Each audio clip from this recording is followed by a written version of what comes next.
Welcome to the other side of Lucy Letby. In episode 68 on St. Patrick's Day, I want to wish all the protesters outside the Thirlwell Inquiry all the luck in the world, and I hope that the world is watching them. Because although we are talking about Lucy Letby, the person, and the way she has been treated by the British judicial system, which has shown itself unfit for purpose, really, in a modern world. We're also talking about the victims, the babies who died in the Countess of Chester Hospital, as innocent people. There can be no more innocent a person than a preterm neonate. And it is as much to stop this nightmare repeating over and over again that I make these podcasts for Lucy and for the babies and their families. And I know that sources like the BBC say that the families are not happy with all of this relitigating. But all they've ever produced to show that is a quotation from one parent, statements from solicitors, but no collective or individual statements beyond that. Because I practiced medicine for so long, I know that people want to know the truth when it comes to the death of their children. And one of the reasons for that is, deep inside, the mothers often blame themselves and continue to blame themselves. Mothers suffer lifelong grief when they lose a child. And for some mothers, if they can get the truth, it can help that grieving process that never really ends. So these podcasts will continue despite what the BBC and the mainstream media say, and which, as establishment organisations like the courts, don't want people like me continuing to rabble on about this subject. I've also finished a book on the subject, which is a general medical opinion, very heavily researched, with well over 120, 130 pages of citations from the body of knowledge that we use every day in practicing medicine to back up what I am saying. And I hope to get that published soon. And I know people are going to argue with the conclusions. And funny enough, the more expert they are, the more they're going to argue. But in my professional life, I am so used to that. I really don't care. They can argue with the citations, but they'll have to produce counter citations of their own. They can argue with my conclusions, but they'll have to give valid conclusions of their own. And the purpose of my book is that I would only use what was available in the public record. No special access to documents that the public don't have access to, and that I have access to some of, but did not need to write this book. And anyway, I've only covered the alleged murders in the book, and most of the material I do have access to is not in relation to those cases. So I aim to prove that what's in the public record, plus what we know about medicine, is all you need to disprove these convictions. And to the extent that people would disagree, it's likely going to be nuanced, because it isn't always possible to know the exact sequence in a causal chain of disease progression. And as we see in the case of baby O in particular, what can appear obvious at the time turns out not to be the case very often in medicine, which underscores again the value of the post-mortem, which oddly enough played no role at all worth talking about in this trial. Another mystery.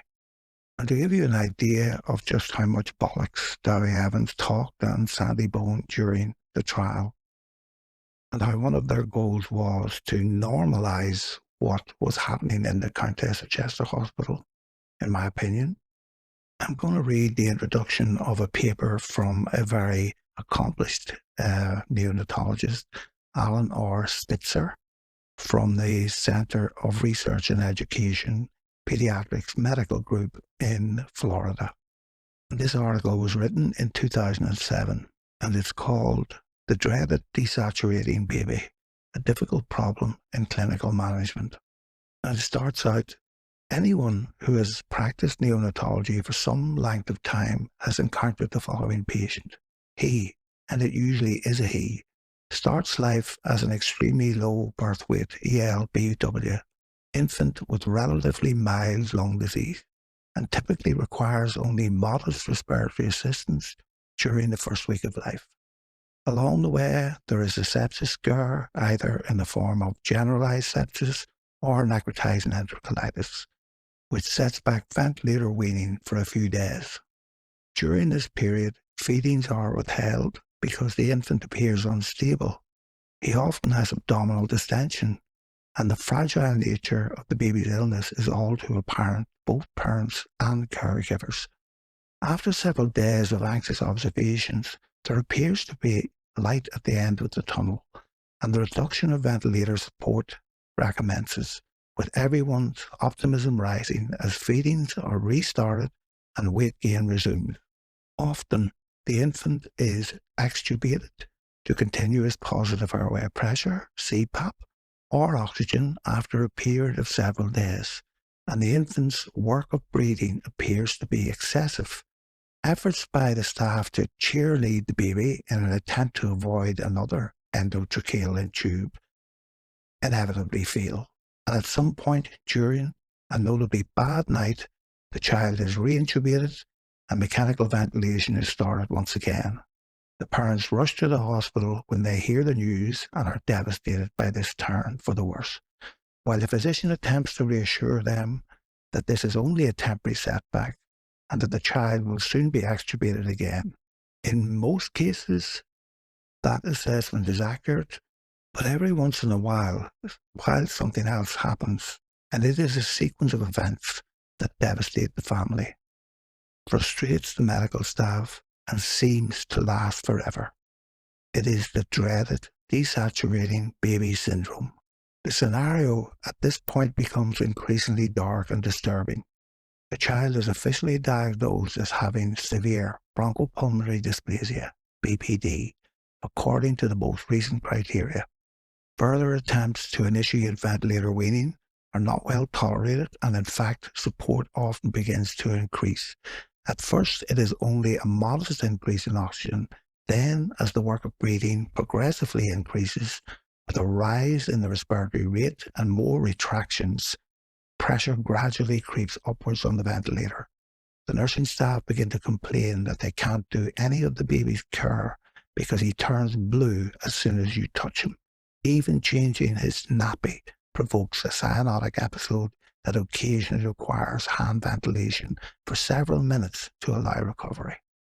Bronchospasm is raised as a possible etiology, but the use of bronchodilators usually fail to improve the clinical situation, and increasing numbers of severe cyanotic spells soon follow.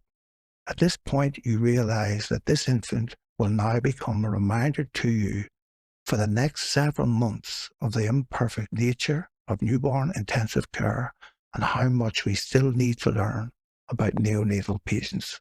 That is a perfect description of the reality of life in a neonatal unit, not the all good signs that the prosecution kept repeating in the trial of Lucy Letby. That is the Operation Hummingbird, Thirlwell Inquiry, fictional depiction of life in a neonatal care unit. And how many of the babies that we have been talking about and reading about fit this pattern? Sadly, only one, and that's baby I, because the level of contamination of lethal pathogens and the absence of proper monitoring in this unit caused all of the deaths that Letby was accused of committing to occur rapidly by sepsis or a host of other electrolyte imbalances, inactive oxygen monitoring, and other comorbid findings that we've talked about. So you can use that description to compare reality with what was happening in the Countess of Chester unit, and which people who benefit greatly in their lives from the very large incomes they earn from managing the NHS will not want you to talk about this, which is why you should. So in the second half of this podcast, we're going to go to the final chapter in the book that I've just written, or at least a part of it, which is a general reference to likely adverse outcomes in the neonatal unit. So we look at the background that neonatal mortality remains a significant concern in neonatal units, that the death rate in ICU admissions has decreased over time from 5.9% to 3% over the 20-year period in one study. The leading cause of death in neonatal units is often congenital anomalies, with deaths from infection and extreme prematurity showing decline over time. Overall mortality rates in modern neonatal units range from approximately 1.5 to 3%, depending on the facility and the patient population. And the usual culprits are respiratory distress, which is affecting 42% roughly of babies admitted to neonatal ICU. Apnea, that's breathing pauses more than 15 seconds, often accompanied by slowing of the heart. Bronchopulmonary dysplasia, which we've just talked about, a chronic lung condition more common in premature infants.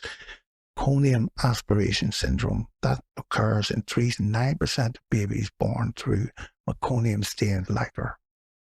And that's when the baby breathes into the lungs the contents of the amniotic sac.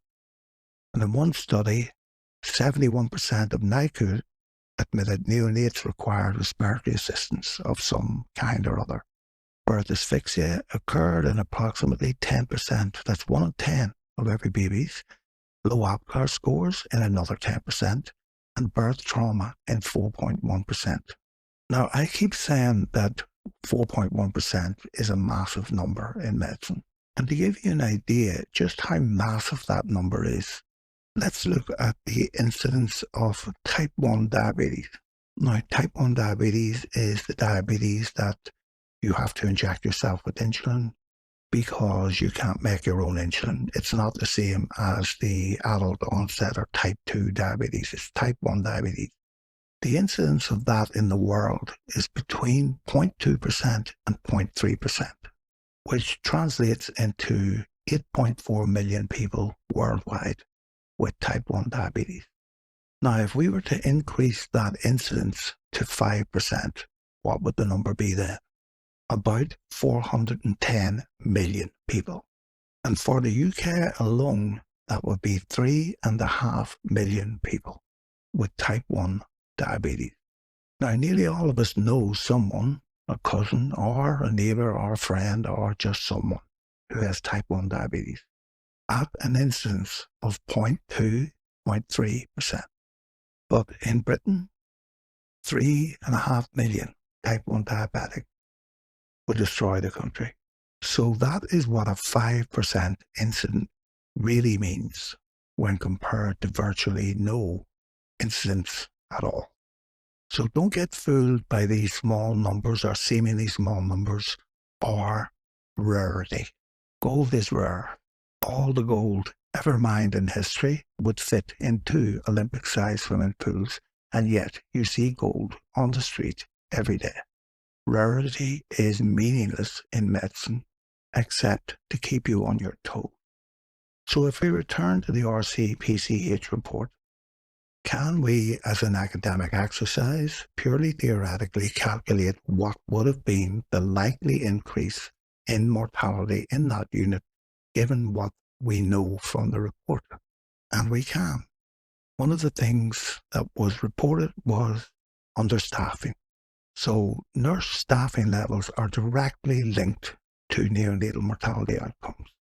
And the research indicates that risk-adjusted mortality is inversely related to the provision of nurses with special neonatal qualifications.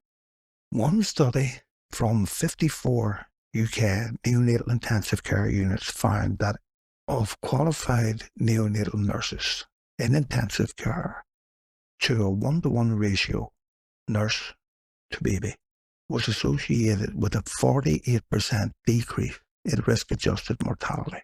Almost 50% with that one move alone. Now, according to the RCPCH report, 57% of nursing shifts were found to be understaffed with greater shortages at the weekend. So we'll have to take that into account.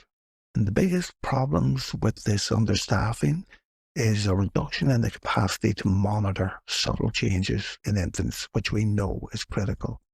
And the staff become overworked and they're more prone then to making errors, and clinical interventions get delayed. This is the rolling thunder that people weren't hearing in the Countess of Chester Hospital neonatal unit. And then we get to inadequate consultant oversight, which again significantly impacts on the quality of the care. Now, the British Association of Perinatal Medicine guidelines recommend that all NICUs implement consultant presence for at least 12 hours per day, generally including 2 ward rounds, handovers daily. So the 2 consultant ward rounds in the Countess of Chester Hospital per week falls drastically below that recommended level. And the RCPCH report notes that given the acuity of the unit, there should have been greater level of consultant presence on the ward. You don't say. And directly from the report, they also say, investigation reports from infant deaths showed a pattern of insufficient senior cover and a reluctance to seek advice. The RCPCH report also talks about breaching NICE, National Institute of Clinical Accident guidelines, on admissions to the unit. The review found, quote, escalation of concerns to tertiary units for advice or transport was sometimes delayed. And it also highlighted examples of poor decision-making, delays in seeking advice, and delayed retrieval of infants to a tertiary unit. And in the report, they noted that the network data indicated a higher proportion of late gestation admissions than other local neonatal units, meaning that the Countess of Chester Hospital were more used to dealing with babies who were term. And finally, the report said that there were too many intensive care days occurring outside neonatal intensive care units than recommended by British Association of Perinatal Medicine standards. That's the RCPCH report words, not mine. They had, of course, many other things to say. There was 22 failings listed overall. But look at those 2, and then we'll look at the 2 contaminants that we know about. There was Pseudomonas aeruginosa and biofilm in the water system, along with Stenophonomonas maltophilia, another biofilm-forming bacterium, likely also in the water system. And these are the only 2 that we know about. There was also an outbreak of RSV, as we'll recall. So if we look at the Pseudomonas, we have evidence from 1 outbreak, 2 deaths from 8 babies. And in another study, S. maltophilia isolation was associated with significantly increased mortality, 33.3% versus 0. Another massive number. So if we compound these effects on mortality, the combination of the factors would exponentially increase mortality risk rather than merely adding them individually. For example, the understaffing means less ability to detect early signs of infection from the water contamination. The limited consultant oversight means that there's inappropriate treatment decisions for infected infants. And keeping babies who should be transferred means higher risk infants remain in the unit with inadequate infection control and staffing. Cumulative effects, not events.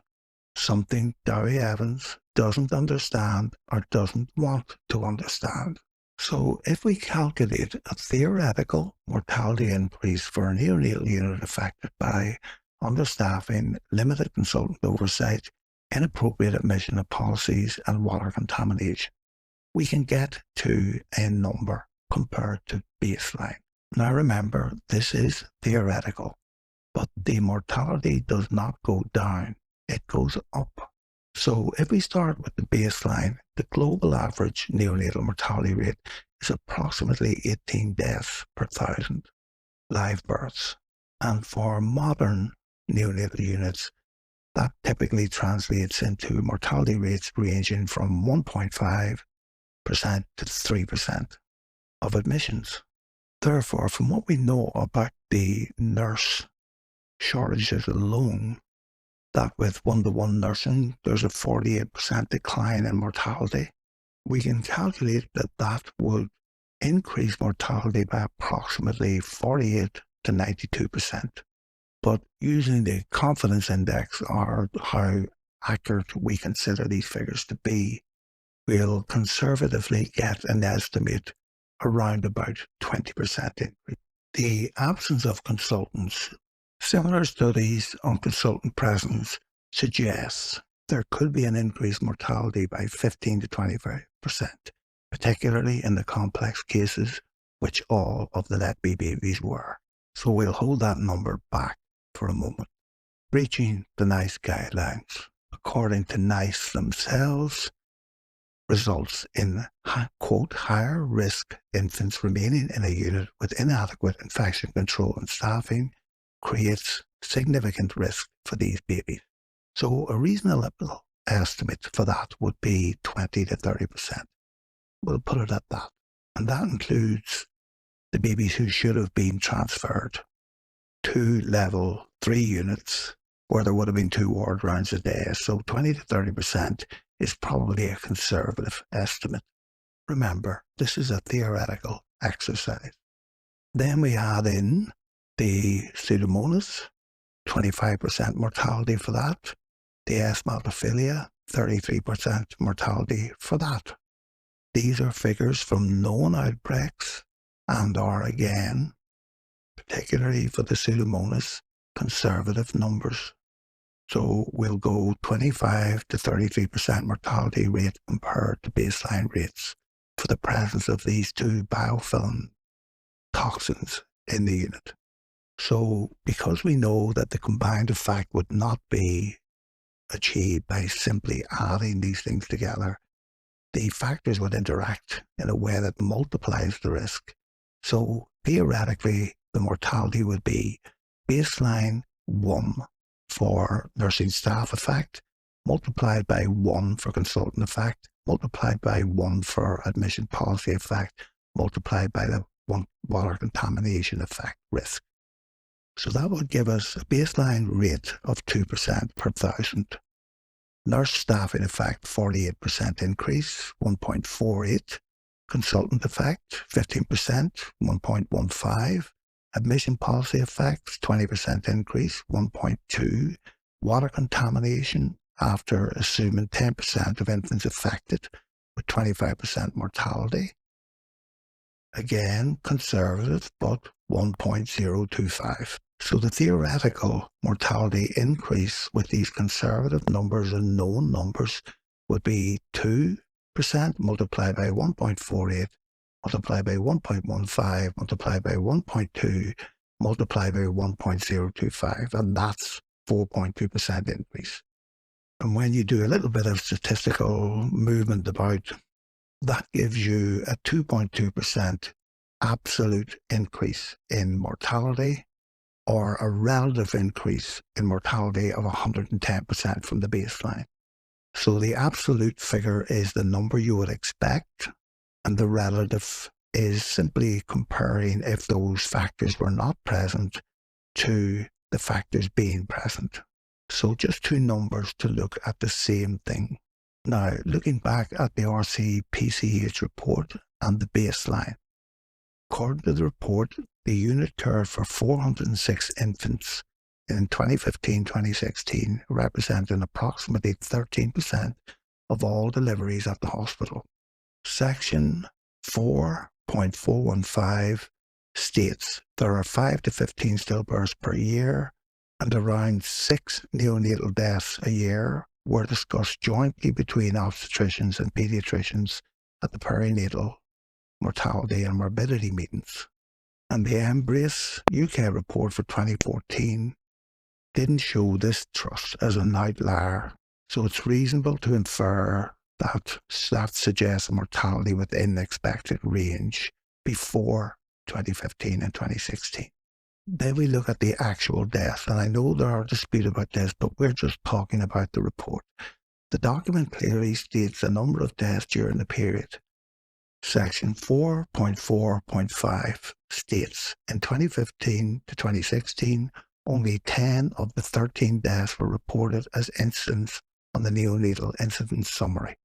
Section 4.4.23 refers to the cluster of 13 to 14 deaths, excluding one being considered for the review. Now remember, the expected number of deaths per year is 6, perinatal.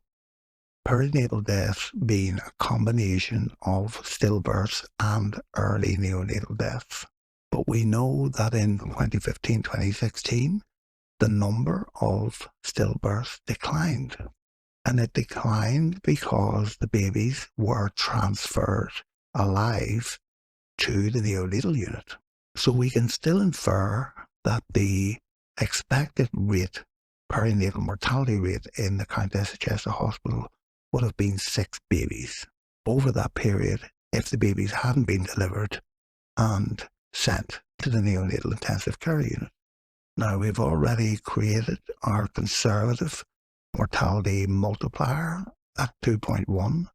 So if we take the expected deaths, 6, theoretical mortality multiplier 2.1, that surprisingly gives us a result of 12.6 deaths, which just so happens to be the theoretical calculation of 12 to 13 deaths turning out to be the actual number of deaths in the unit that year. And we get further confirmation of that theoretical calculation from the report itself. In section 4.6.1 it states, the unit took 11% of network admissions but experienced 13% of the deaths in 2015. So the disproportionate mortality rate was 2% higher than expected based on the admission volumes. And that correlates again exactly with what we had just said from the theoretical calculation. So what we can conclude from that is that the theoretically expected number of deaths based on our previous risk calculations is approximately 12 to 13 deaths during the period 2015 to 2016. And it just so happens that this theoretical expectation is strikingly consistent with the actual 13 deaths that occurred, suggesting, obviously, and we can infer from that, that the identified risk factors likely contributed significantly to the excess mortality. The absolute excess mortality is 7 deaths, so that's 13 minus 6, and that translates into a relative increase of approximately 117%, telling us that by considering these few of the 22 identified failings in this unit by this report, we arrive at a figure identical to what happened. And since many people consider that the number of deaths were actually higher than that 13 reported, we can account for that by not including all of the risk factors identified by the RCPCH report and by using conservative estimates when calculating our absolute risk multipliers. Now, when I did this calculation, I didn't set out to reach that number. I only used the data that was available to me. That was the consultant ward rounds and the nursing shortfall from the report and the contamination from the public record. We don't have sufficient data to add more multipliers into this theoretical calculation. But what the calculation tells me is that there was no cluster of deaths unexpected in the Countess of Chester Hospital because every one of them can be accounted for by those limited factors alone. Now, if we had more data, we could build more robust models, and the whole purpose of this is not to create a robust model. The purpose of this is to show that there wasn't really a cluster of deaths at the Countess of Chester Hospital that was unexpected. But there was one that was predictable. Now, people like John O'Quigley will probably laugh at my amateur attempt at mathematics here, but I don't care. I'm only working with what I have. So before I go and march for St. Paddy's, I would like all of you to think, would the jury have had a different opinion if Justice Goss, again, had allowed the RCPCH report into evidence so that the jury could see how modern epidemiology works to create safer environments, and that Lucy Letby did not kill any babies? I think it would have made a big difference. So it's a fast podcast because I have to go marching, and I'll see you in the next one anyway.